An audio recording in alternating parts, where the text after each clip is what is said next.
Paldo, yan ang sabi ni Calvin Abueva sa Fiber Exer sa kanilang laro kontra sa Ginebra.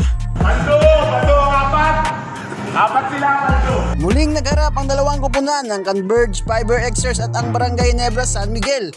Naging puno ng aksyon ang buong laro at maraming pangyayari ang nagbigay suspense hanggang sa huling segundo. Sa unang quarter, nagpakita ng malakas na simula ang Converge. Si Justin Baltasar ang nangunguna sa scoring, habang si Mikey Williams naman ang nangunguna sa playmaking para sa Converge. Si Kyler Kelly naman ay hindi nagpatatalo sa ilalim, patuloy na nagpapakita ng solid defense at rebounding. Isa sa mga highlights play ng laro ay ang dunk ni Kelly na tumulong para muling magpalakas ng momentum ng Converge. At nakuha nga ng Converge ang kalamangan sa score na 30-28 laban sa Ginebra. Ngunit sa second quarter, nagsimulang makuha ni Justin Brownlee ang rhyme at sa tulong ni RJ Abarentos ng Ginebra, nagkaroon ng momentum na kapag-establish ng magandang defensive rotation ng Ginebra. Si Brownlee bilang kanilang import ay naging susi ng kanilang paghabol at nagbigay ng malaking tulong si Abarentos sa pag-set up ng offense. Natapos ang score sa 49-42, lamang pa rin dito ang Converge Fiber Exers. Third quarter, si Kelly ay patuloy na naging sagabal sa ilalim para kay Brownlee at sa mga fast break ni Abarentos, ngunit hindi sapat ang kanyang mga efforts upang masecure ang advantage. At sa huli, Ginebra pa rin ang may control. 81-74 ang huling yugto ng fourth quarter. Sa fourth quarter, umabot na sa clutch time kung saan parehong kupunan ay nagpakita ng intensity.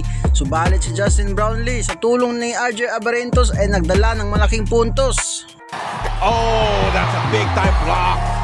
They go up top to the slam. At heto na nga, sa isang crucial game, Converge ay nakasama pa sa isang laban. Isang critical inbound play ang nangyari sa last 30 seconds ng laro. Nasa labas si Stockton at na-error pass pa, buti na lang at hindi na-score ng Ginebra. Stockton hawak ng bola, nag-attempt ng 4-point shot, ngunit hindi ito pumasok.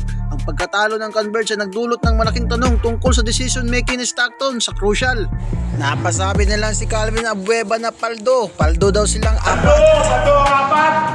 Ano ang tingin mo sa laban na to? Pumabor ba sa Ginebra o may hindi nakitang pagkakataon para sa Converge? At paano mo makikita ang future ni Alex Stockton sa team matapos ang 4 missed shot? Magkomento sa ibaba at ibahagi ang iyong opinion. Huwag kalimutang mag-like, mag-subscribe at i-share ang video na to para hindi ka ma-miss ng PBA at NBA updates. Peace out mga ka-Fast Break!